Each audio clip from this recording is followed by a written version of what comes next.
time, right? And it was like, no, Tom. I'm really glad I invited him. Do you need your presentation to show or just you? Just me. Okay. Yeah. One good spitball, I could knock that thing off.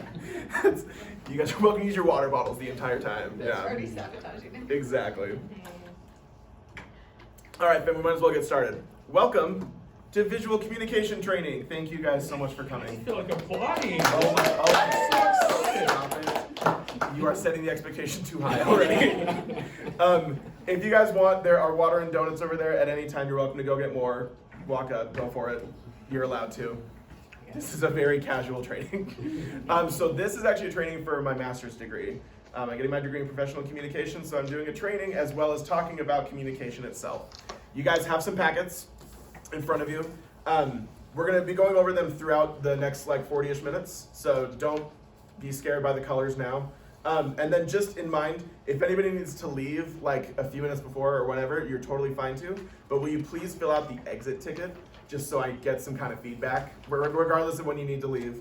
Feel free to say that, and then you can just put it on the chair when you leave or put it by the donuts, as long as it gets to me. Great. Okay, sick. Let's talk about visual communication. Woo! Strategies, concepts, and aesthetics for everyday excellence. Stop me if you can. Visual communication, what's so fascinating about it is that it takes the things we see and it often goes over the feelings we get, the opinions and the ideas, but that we have a hard time vocalizing. So a lot of times we talk about, you know, what certain color combination means or what we frame certain things as, what kind of pictures we use. We're going over very basic stuff today. So I hope nobody gets overwhelmed. And what we're gonna do with these packets is as we go through each section, we're gonna have you guys create a pamphlet in your mind or a handout. And you're gonna be basically just choosing a color combination you think would be good, a font you think would be good, and pictures we could use. I will tell you now, there are no right answers. The magic of visual communication is it's all just what you feel is gonna be best. So there's no pressure. This is the least pressure you need to feel. Unless you feel like you wanna eat more food, then there's pressure. Okay, let's get into it. So when we talk about visual communication, one of the biggest things is branding guides. Every company, every corporation, every group needs to have a branding guide. That includes what logos you use, what colors, and what fonts. For logos, oh, by the way, I should have mentioned this. This little paper that's behind the big stack, this is just some visual communication tips and tricks to take with you when you leave here. So you can just take this. It's very basic. You don't need to do much with it. If you don't want to keep it, you don't have to. I But- already see the Comic Sans thing, and it's throwing me into a panic right now. Yeah, Oh, good. We're gonna have a good discussion on Comic Sans. Good old discussion on Comic Sans. So a lot of the stuff we cover, if I go over it, if I go over it too fast, it might just be on here. So keep that in mind. Anyway, with logos, a lot of the times when you see a branding guide, you have three basic types of files. You have JPEGs, and the reason we have JPEGs is because they're easy to put anywhere. JPEGs are used on every program in the entire world. You have PNGs, PNGs, and they're called that because the background is transparent. So if you ever need to add like a picture onto something, but you don't want to see the background of it, always look for a PNG file. Last is PDFs. The reason PDFs exist is because they can be resized without any problems. So if you need like a logo to be big, to be small, and you don't want it like to pixelate or to change how it looks, always look for PDFs. Colors. Does anyone know what CMYK stands for? Tara, can you tell us what CMYK stands for? Cyan, magenta, yellow, and oh shoot, what is K?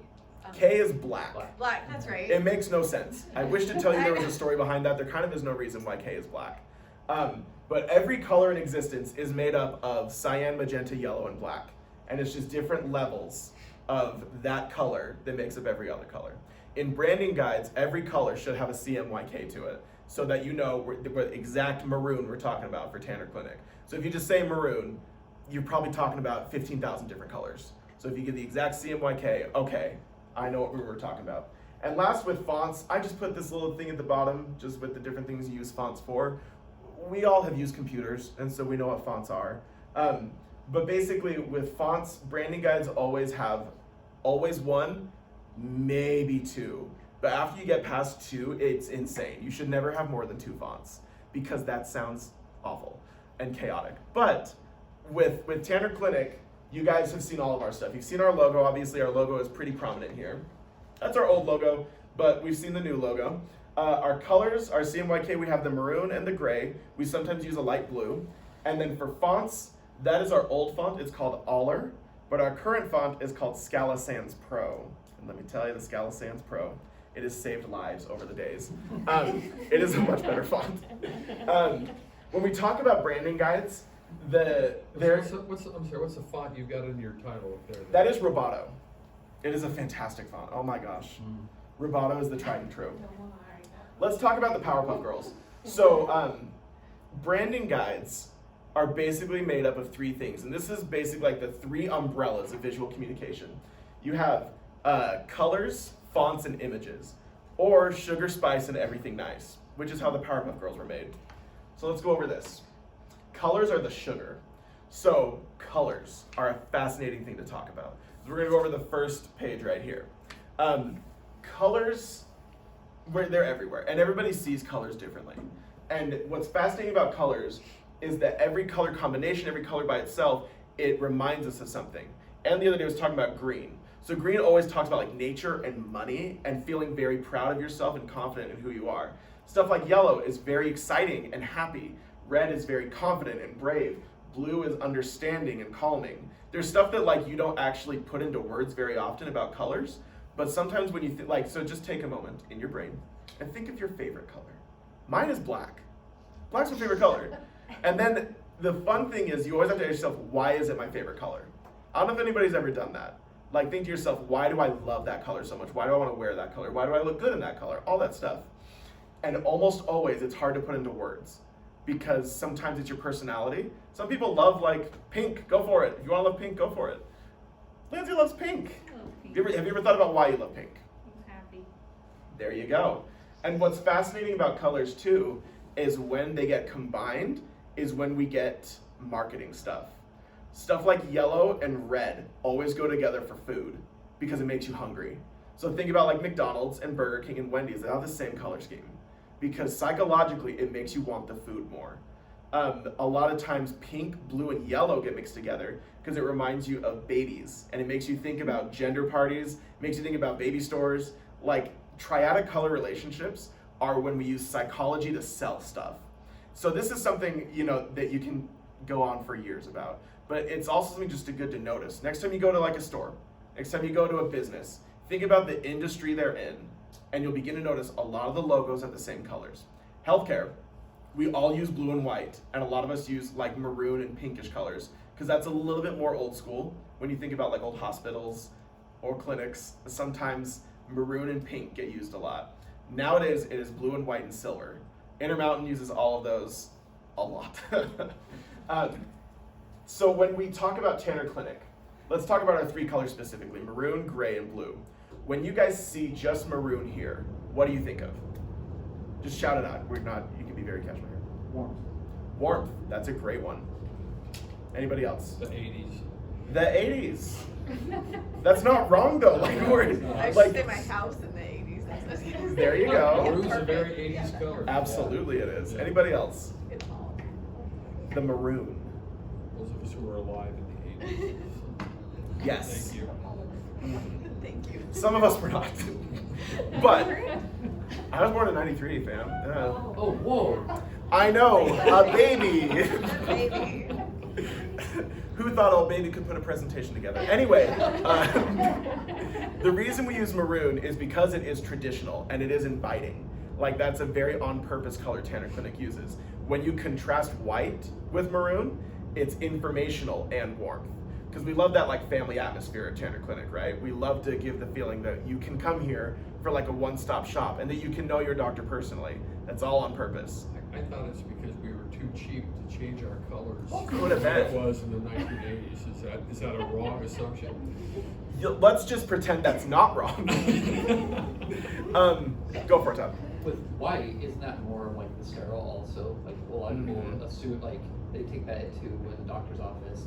Most things are either like tan and white when you go into the exam rooms and stuff Yep. like that. And also like even the paper on the beds and stuff like that is white for that reason of like sterile. It's very clean cut. You feel a little bit more like you're willing to go into there. Unless everything Absolutely. was black, you would not want to be going into it. Well, some of us, yeah. Yeah, some of us, yeah. Yeah. No, you're right. Like, there's a reason doctors wear white all the time. It's on purpose. It's to train our brains to know that we can associate that color with that profession. So when we add the white to the maroon, it gives that informational professional feel to it. Let's go on to this piece of paper you guys got in front of you. With the 6 colors, wait, we're not going on yet. I'm so sorry. We're gonna talk about common problems that come with color stuff. These are, I'm not trying to complain, but these are things that I get in my job all the time when people need stuff made. First off is all the time everyone wants everything they do to be eye-catching, right? We have a sign, we want it to be eye-catching. We have a poster, we want it to be eye-catching. Often the belief is if we use yellow paper, it'll get attention. That never has worked, ever. It doesn't work like that. The belief is that if it's neon, if it's bright, it's what's gonna work. But when you put a neon sign on a door when people are coming in, and maybe they've got digestive problems or they're coming here for a checkup, they don't really care. The key to making eye-catching is contrast. So if you want something to look good, put yellow next to black, or put white next to dark red. That will always get attention faster. When you think of like a construction thing, it's always black and yellow next to each other. That's very on purpose. So when I do stuff here that needs to be eye-catching, I always put lines next to each other of different color, because that, for some reason, your brain looks at that faster than anything bright. I often get told we need it to look different than everything else we have, especially our pull-up banners in the vestibules. When COVID first hit, that was what I was told. We need it to look different than anything else we have. That is a fine thing to say, but sometimes the opposite colors you have are ugly. And so when you say we need to look different, the key is you take the color wheel that we've all seen, even just this, and you just turn everything one change over. And it looks different to your eye, but it still looks good. There's a reason tri-color relationships exist. Last thing is we don't want it to look like everyone else's. That happens all the time. You know, a company is told we want it, we want this, but Ogden Clinic uses those colors. We can't use those colors. That's fine, but you don't want to go too far. So Ogden Clinic uses black, white, and dark and light green all the time for everything, which is fine. But we don't want to use yellow, pink, and dark brown. That sounds stupid. And so you can stay, like, the thing is with wiggle room with colors. So if someone says we don't want it to look like everybody else's, do it a little bit different, but stick with what you think looks good. With that in mind, now we're gonna go into these guys. So for this mental handout that you're creating in your brain, the idea is summer fun.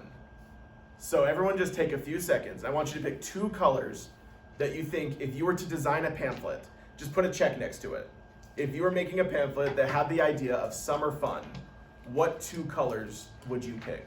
Once again, there are no wrong answers. All of these colors go together. That's the reason we picked them. They all go together. There are no wrong answers. Just when you think the idea, summer fun, pick your 2. Have we all done our picking? Call us a couple of noses in 2nd grade because we've done some picking. All right. Okay. Before we move on from color onto fonts, does anything not make sense? Does color, it's a big concept, color, but okay, everyone looks cool. Great, perfect. We're moving on to fonts. So, as someone that loves design, fonts is my favorite thing to talk about. I very much love fonts. Brandon, come on in. Before you sit down, if you want water and donuts, you're welcome to go crazy. And come sit at one of these chairs because they've got the packet for you. You're not in trouble. I'm just disappointed. Sure he's in trouble. Okay, he is in trouble. So we're talking about fonts. This is something that is the difference in like the professional world and the design world. I've got on here this little cheat sheet we got, fonts to avoid. The reason we say to avoid Comic Sans, Arial, Helvetica, Papyrus, and Courier is that they're overused to hell. And they kind of just don't do it. I left Times New Roman off this list because a lot of people say don't use it. I'm fine with Times New Roman. However, the thing about fonts is that they say more about your business than what the words do. So if you were to say, we are offering free healthcare to the world, but you say it in Comic Sans, it sounds like you're a lemonade stand, that you're not a professional business. Like, the font you choose gives the emotion that you're trying to give off. And when people see something, regardless if they know about design, they can tell what you do based on the font. Now, this is a personal note. This is in like metal music. the logo of the band tells you what genre they're in, based on how it's written. It's the same thing with businesses. If you look at all of these, you can say, oh, I bet, Gazelle right here probably does like design writing work for people, and Triton could be like a sports company. But it's all based on what you do. Like I mentioned before, we use very good, efficient fonts here. They're very clean, easy to read, and in healthcare, that's all you want. Common problems we have with font, we want it to look fun. I get told that all the time. We want this to be good, but we want it to look fun. Sometimes someone's idea of fun for a font looks really bad. Like, it can be scribbly, it can be too weird, and you often have to think about what the font is going on. Tara and I had this conversation. We talk about fonts, immediately your brain goes to when it's embroidered on a shirt. If it's weird and complicated, it will look horrible on a shirt. Digital boards, not every font looks good. They often pixelate, and you have to choose things that look clean. Overused fonts we went over before, and the only reason they're overused is because they're easy. Microsoft especially makes it easy to get to Comic Sans and to Helvetica. They're always like the top suggested ones. And so it is convenient. Don't get me wrong, convenience is beautiful. But if you're making something that you are putting out to the public that you think, I want people to notice us, find another font. There are tens of thousands of fonts in existence. And yes, it's like looking through Netflix. There's a lot of stuff and a lot of clicking, and sometimes you think that's dumb. But eventually it comes to a place where you're like, mama, that is the font. That is the font for me. The last thought is that it needs to get attention. This is a concept that often does not mesh with fonts. Because sometimes someone's idea of a font that gets attention are the crazy ones. Yes, those will get attention. But the best thing to get attention is clarity. A nice, clean font is always the right answer. Because you can have, some really cool font that mimics Art Deco from the 20s. And that's rad. But if someone can't read where they're going, it doesn't matter how cool it is. You often just have to think what will be read by anybody. Another trick I learned in college is you have to understand everybody's on different reading levels too around the country. Always think, if I did not finish elementary school, could I read this? Stuff like cursive fonts are very hard to read if you are not fully literate. So you have to be very considerate of people that may not know big long words if half the letters are in a different weird shape. We're gonna go on to our next subject. Not next subject, our next thing. Your next little paper in your packet has 6 fonts. This is like Who Wants to Be a Millionaire. You may now choose the one font you think go along with your colors. So these are 6 fonts that I think look really good. None of these, same thing, none of these are the wrong answer. These aren't trick questions. This is not like a, yeah, exactly. Comic Sans is not one of them. But the reason I picked these is because if I were to make something that said summer fun, I'd probably pick one of these 6. They look really good, they're very clean. The 4th one down is actually the fonts Tanner Clinic used to use when we did a lot of stuff, our old Aller font. So if you want to pick that one, it's the tried and true. We did it for a million things. So everybody take a second if you haven't already picked your font. Put a check next to it, circle it, whatever you want to do. Okay. Does anybody have a question on font usage? This is another thing that's a little bit messy because it's like describing something that there's tens of thousands of options for, and we've maybe gone over 7. And so it is hard. It is a lot of digging. It's like excavating, finding the right font. But there is this serotonin rush when you find the right font. Oh my gosh. It's like when when I sip on my first fizz in the morning. it's the same feeling, Anne. It is Michelangelo finishing the Sistine Chapel. It is Beyonce writing another album. It is the best feeling in the world when you find the right font. Oh my gosh, it is great. And let me tell you, nothing hits quite like the good font. Kevin. Font sources, if I'm in Word and I'm not happy with any of those fonts, where Yeah. can I find other fonts? There's a lot of great websites. I always use Dafont, DAFONT.com. It's all free. There's 1001 font is another one. Yeah, there's lots of fonts on the internet. When you go to the internet, they do get crazier. If you're looking for something clean and efficient, they're there, but people often go to websites for fonts if they want Pinterest stuff, if they want something to make their Instagram a little more crazy. So clean fonts, they're totally there.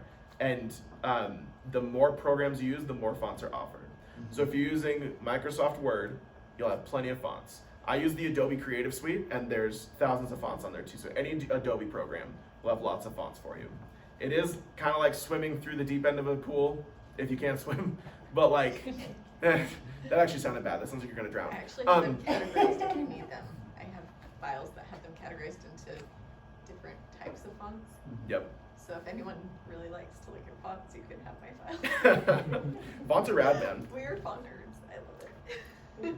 But yeah, there's lots of online resources for fonts. And in the modern day too of the internet, they're so easy to download. It takes 3 seconds. You don't need to do much. Except if you work here, because you have to have IT special permission. Seriously, I tried that for retreats, and you Yeah. have to have their permission. download. That was just that Satan font you were trying to Yeah, that's download, so. That's true. There's a Satan font I don't know about. That's crazy. It doesn't exist, Chris. Dang it. Linux do not- It's- Do you really have to get IT permission? It's I work relaxed. on a different computer, so. It's He doesn't get permission for any purpose. I'm not gonna say anything. Okay. I'm not representing IT today, guys. Perfect. Thanks, Tom. You're tons of help. Okay. Any other questions on fonts? It's pretty straightforward stuff. It's just a lot of what you think looks good and what's going to connect. Now we're going to talk about images. So we talked about the sugar and the spice. This is everything nice. The world of stock photos. Oh my gosh. It is a fascinating thing. Imagine a thing. Imagine a type of person. There is a stock photo combination of it. They exist. You can type in giant bird eating a hamburger in a park. There's a photo of it on the internet. It's so bizarre. But the reason we talk about stock photos is because this is how you tie everything in design together. It's great when you make like a graphic, if you have a color and you have fonts and everything's laid out fine. That's great. But images is how you connect with people. The problem is, if you use stock photos, you've just got what's on the internet. So sometimes they're weird.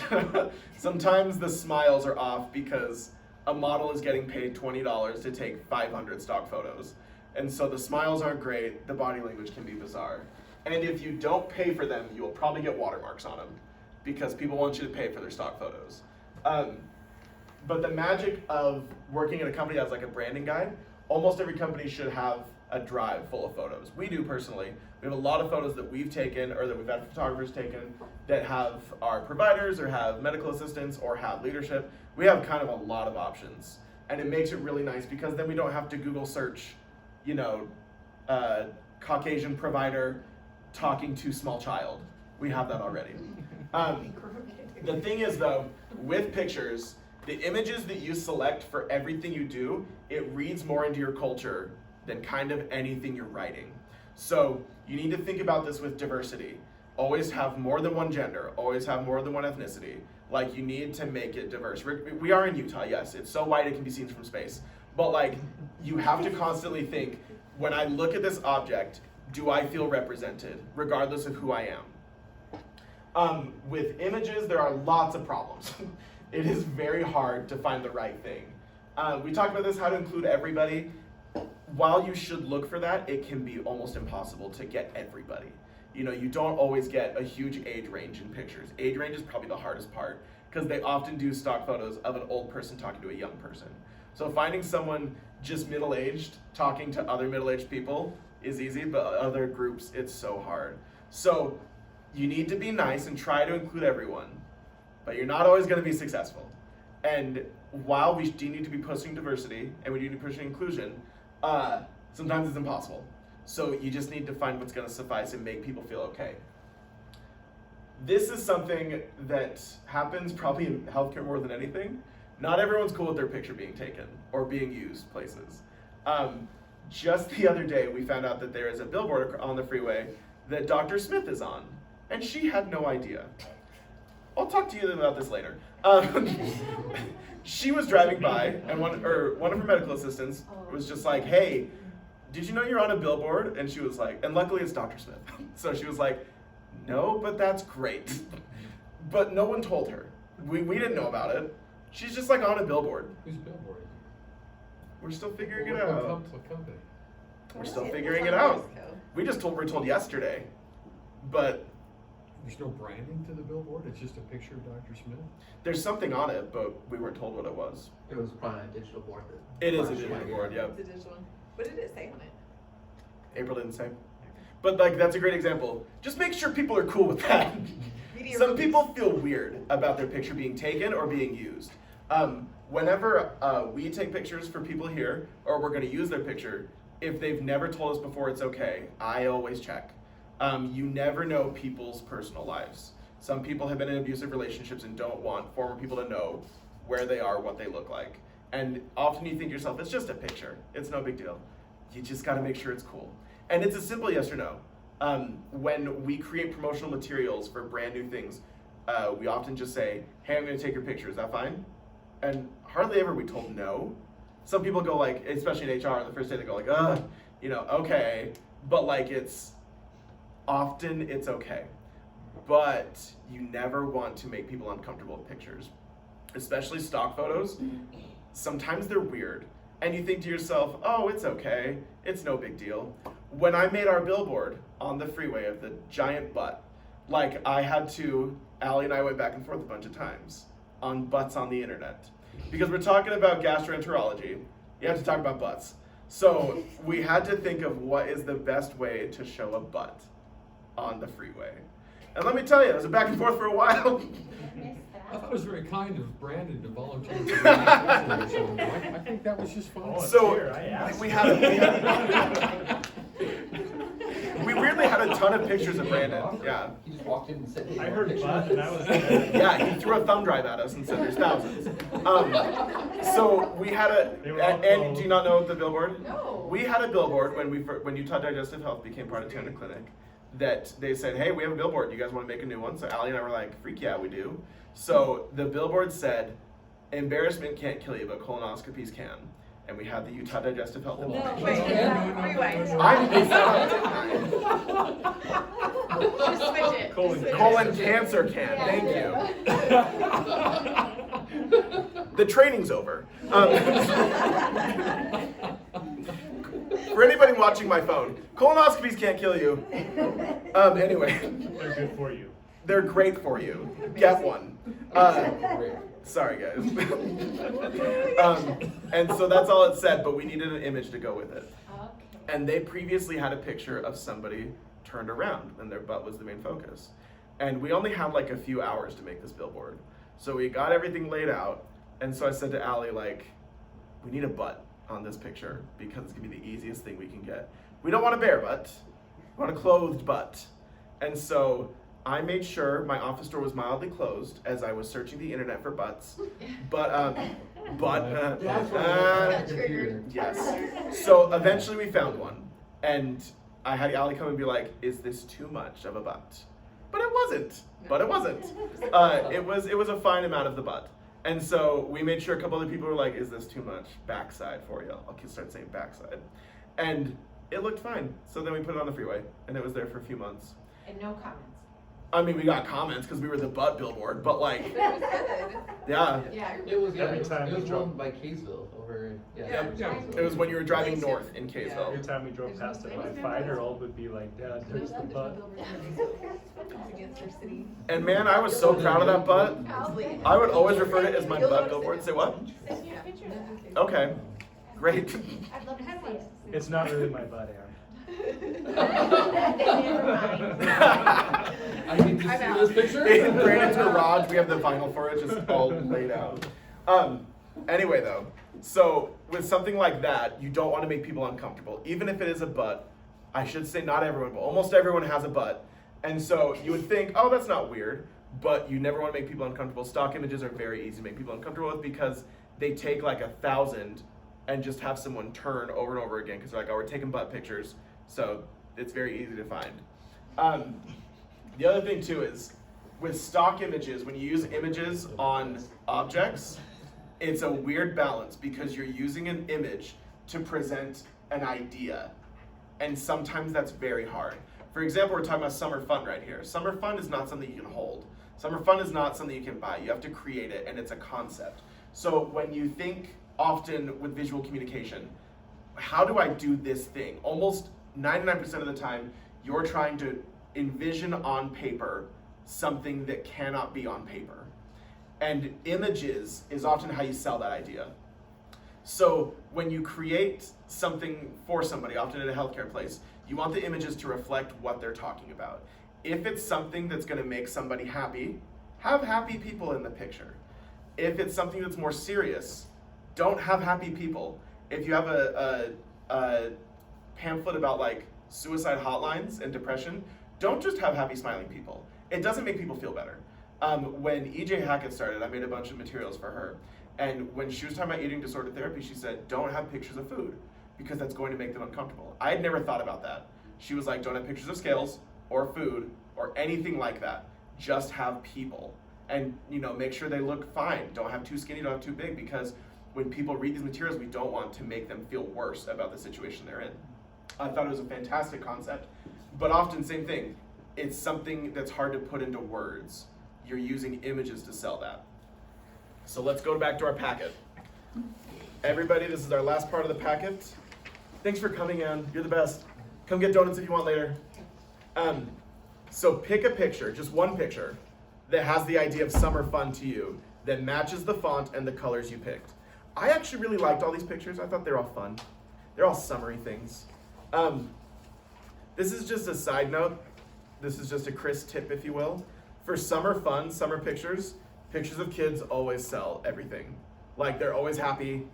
Everyone thinks of summer fun as kids playing outside. So it's really easy to find pictures of kids for summer fun.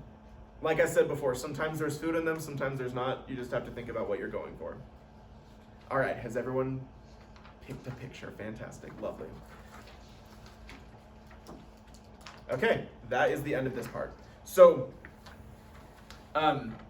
with our mental handout pamphlet that we've created, I want you to just go over it for just a good solid 30 seconds. What I do for my job, this isn't like a VizCom thing, this is just like a way Chris does his job, is I take the things I've prepared, the colors, the fonts, and the images, and I like physically will sit back from my computer and I think, do these all go together? So now that we've talked about everything, just take 30 seconds, maybe not even 30, that's a long time. We'll say 30. Flip through everything and think to yourself, if I was the opposite ethnicity, gender, background, if I didn't work in healthcare, something like that, do I still think these would be the right options? So take a minute, thumb through, and see if you still think that would be the right option if you were not the person you were. That's how I'll phrase that. Yeah.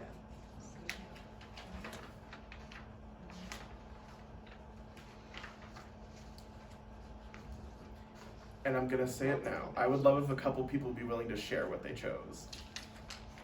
I will share. That'd be great. Tara, would you be willing to tell us what your combinations were? So I have kind of that pearlish red with the green. Okay. And then the top font, so I like a bold clean one. Mm-hmm. And then I have the watermelon girl. So And can you tell us why you picked those things? well, they go together in my brain. I don't know how to explain it. Yeah. Well, that's the fun, is that often you don't know how to explain it. It just Yeah. fits. I love that you picked the coral and the green. That works with the watermelon picture very well. Yeah. Like, and the first font is very like fruity. That sounds Yeah. stupid, but like you look at that and be like, that could be on a banana sticker. Right. That could be on the fruit section at the store. Like, those go Like together black and very white, well. kinda like the Absolutely. seeds And with the watermelon picture. stuff, Yeah. in that picture, you have the contrast of the black seeds against those colors. You also have the color contrast in her clothing. Yeah. And the black against that with the white, fire picks. Good job. Somebody else be willing to tell us what they toggle for it. So I did the blue and orange Okay. colors. Blue and orange always go together. Right. I did the second font, Okay. actually. Honestly, so the reason why I chose the blue and orange is because you think of like the sun, the sky, you think of like popsicles and all those kind of Yep. things. Like, to me, blue just sums up what blue sky, summer, Absolutely. kind of thing. And then the second font I did because it's a little bit more playful, a little bit more fun without going to an extreme Yeah, on that one, but very clean. You can tell what it says absolutely. on there.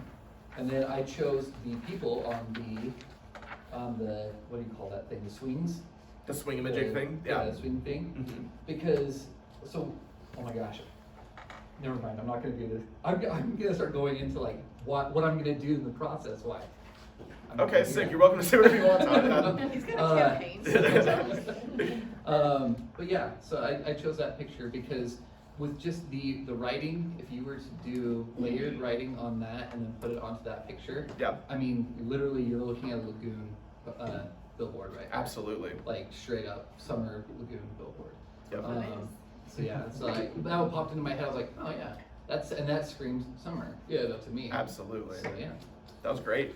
No, you made excellent choices. Blue and orange always go together because they're complementary. Always, always. That is something naturally your eye finds pleasing and beautiful. I love the explanation of the second font too, because like you said, it is clean. It's in all caps. All caps is always fun, especially when it matches those lines. And same thing, the pictures are very like lagoony. They're very fun and people doing things, and the color of the orange and the blue with the sky against it makes you think of like a fun time, right? And having fun with your friends. And it pops. So if And you it have the pops. wording on there, it pops. Sis, it pops. Right off the- Look at you. Good job, Todd. Anybody else that would like to share why they picked what they did? You don't have to if you don't want to. I'll share. Go for it, Susan. I'd love to hear Okay. it. I did the yellow and the pink, Ooh, okay, perfect. just because I thought they looked fun and they're kind of contrasting. Yep. And then I did the top Okay. font because I like how it had the white line in the middle of it. I like that look. Excellent. And I did the girl swimming, and I actually picked her because I thought there was both yellow and then she had on the pink goggles, and so I thought that would look really good with those two colors. Absolutely. I was about to say the very same thing. You pick those colors so well because it ties into the picture perfectly. And the first font, like you said, with those white lines on the inside, even if this font wasn't black, that would look really good with that picture because the white lines would look really good on the water. Super good picks. Anybody else want to share? You don't have to if you don't want to, but if you were like, this was my thing, I loved every second of it. If you felt passion. If nobody wants to, that's okay. No more passion. No more. I'll do it, fine. Oh my gosh, Brandon, Red and show us your yellow. passion. Red and yellow. yellow is what I picked. Okay. Yellow is just as fun and sunny, and red's the best color. Orange is ugly, so let's. Whoa. All colors are accepted orange. here. I just don't like Hey, orange. Kevin, can you see me wrong after this? Is that okay? Hey, What's so Kevin, funny is you picked got a orange and snowflake you over picked here? yellow and red, and orange is their combination. Not together. Yeah, interesting. Okay. Keep them separate. Yes, beautiful. Love it. He likes segregation. Although I did choose the same font this time. I like number 2 because Okay. it's fun because it's all caps. Yeah. And I write in all caps. And then I chose the same picture as Ta. Whoa. The fun because there's yellow and red in it, and Exactly. this was the only picture that looks like there's anybody of diversity in it, so I picked that. Okay. Hey, Look just at like you. That was Good option. So anyway, that's what I picked. Fantastic. I actually love the combination of yellow and red. It looks good on kind of almost anything Pretty much. because it's so like, this is just for me. It is very like nostalgic driven. It's yellow and red. It always makes you think of growing up, and it always makes you think of doing stuff. Did anybody pick a font that was not the top two? Lindsay, okay, which font did you guys pick? Big one. The big one, the third one? Me too. Oh my gosh, okay. It looks like more fun. Okay, see, I love that. I'm not trying to suck up. I'm actually a really big fan of that font. I use it a lot because it's delightful. It's delightful. It's super cute, super fun. I didn't like the colors I picked after I picked my pictures, so that's why I didn't want to. That's fair. You can change it. I That's know. the magic of That's visual the problem with communication. me is We I wouldn't even know. can't Indecisive? You're indecisive? What? Can you even believe? I didn't know that. Okay, so we don't need to go any more over your imaginary handouts, but I wanted you guys just to get a feel for what it's like to put stuff together. It's often a lot of pieces. It's like making a cake. You have ingredients that don't taste good by themselves, but you put them together, they're fantastic. On our little cheat sheet you're welcome to take with you, there's a lot of what we've covered today. The last thing I want to talk about is the last concept at the bottom. Oh, I should have mentioned this. This is kind of off topic. But on the second to last bullet point, if you do need stock photos for anything you do, I always use Pixabay because it's free. That's the magic. A lot of stock photo sites make you pay for it. Yeah. Pixabay, it's in the little bullet point, but Pixabay is free. and it is golden. So if you do need free stock photos, fantastic. Anyway, last thing I was gonna say with visual communication, in anything you do creative with visuals, it's very easy to get frustrated by staring at it for too long. Whether you are painting something, writing something, drawing something, or, designing something, it is very easy for your brain to only notice mistakes and only notice what you don't like. My key, just emotionally, mentally, is just walk away for a minute. Go get water, go to the bathroom, go, vape away your future, or whatever the kids are doing these days. But like, get away from what you're working on for a few minutes and come back with fresh eyes. It does wonders for what you're doing. So yes, you might have a deadline. Yes, you might need to be able to get something out fast, or you might just think, I need to be done with this immediately because it's starting to wear on my life. But before you finalize something, always get away from it for a minute and come back with fresh eyes. Not only will you look at it better, but you'll notice things you didn't before. Like you'll say, okay, it turns out those colors don't go together. Or it turns out that font sucks and I need to work on this again. Like, it is wonders for what you create to take a break from it. That is the best piece of advice I can give in visual communication. When you make things, don't sit there staring at it, asking what's wrong with it. Many of you have either walked by or come to my office and I'm staring at something and I'm like, I hate this, I hate everything about it, I wish it was dead, I'm gonna set my computer on fire. But I don't, that's why I still have the same computer. Because I know that the more you look at it, as an artist, that's what you do, is you only notice what you don't like. That's my final thing. Does anybody have questions on visual communication, on anything we've talked about, anything like that? Or just my opinions about life? Because I'll give those two. If nobody does have questions, would you guys please fill out the exit ticket on the last piece of paper? It's only 2 questions. They're very easy. Just what's a concept of everything we talked about today you found interesting? Last question, what was muddy? Just something that maybe wasn't as clear to you and that you wanted more explanation on. And when you're done with those exit tickets, put them on the chair, put them next to the donuts, and you're good to go. I hereby set you free. Thanks, guys. And thank you for coming. Thank you everybody who made time. I really, really appreciate it. If you guys have questions about this stuff or anything, you're welcome to ask me at any time. Very well done. Thank you very much. Excellent. There's kind of a lot of donuts left. So I'll take one. if anybody would like a donut as they leave, you are welcome to take one. I would almost encourage it. Oh, do you? Okay. You don't want to read my people. Oh yeah, where do you want?